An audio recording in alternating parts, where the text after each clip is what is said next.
Cover some chokes from the ground. So we'll start with the front choke of the guillotine. And here, if I want to choke him with my right, pop up, find my hips, get this as deep as I can, readjust myself, grab my own hand there, pull my feet down, push my hips into them, lift. I can also do this choke from the mount. Here. Same idea, take my right arm, scoop it around the neck as deep as I can. Generally here you're going to grab your own shirt, use your other hand to keep your support, and then push your hips into them and lift. Next one, the side choke or the arm triangle. So from crossbody here, that's his left arm, this is my left arm. I want my forearm on the ground here. You can't see my hands, but they're like that. I put my head to the mat. I start to move so I'm 90 degrees to him, and then I begin to pull my hands towards me. Finish that choke. You can also get a really cheap choke from crossbody bottom sometimes. Here, if you can get your partner's arm across their body here, you can close this choke from the bottom. It's pretty cheap, but there it is. So the rear choke, it's called the rear naked choke. It's called the naked choke because you don't need a gi to do it.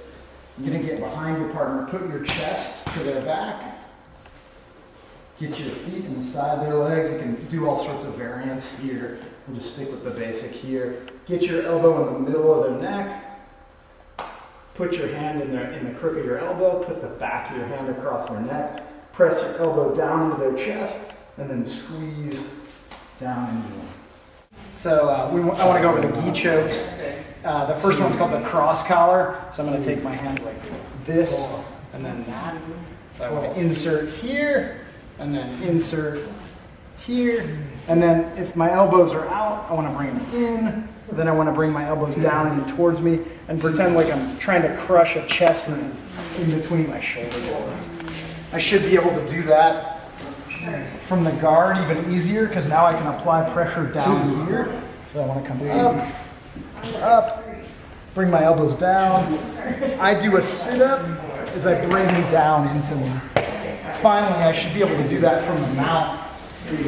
Here, same position, cross collar, here and here. There's one worry here that if he hits me with his hips, go ahead, I'm gonna fall over, right? So to avoid that problem, I'm gonna use my head as a post, and that should keep me safe as I choke him. So the next one is called the loop choke.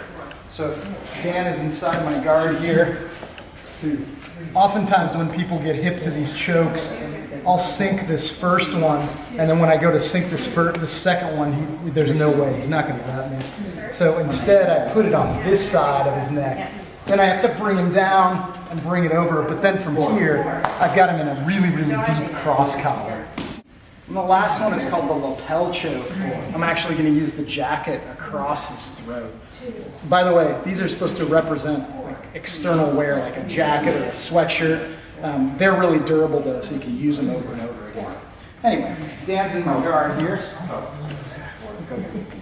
Again, I'm able to get that deep grip on one side. I go to get the grips here, he stops me. But if I'm able to get a grip down low here, I still can pull in, use my guard to pull him low, and begin to pull this across to choke him there.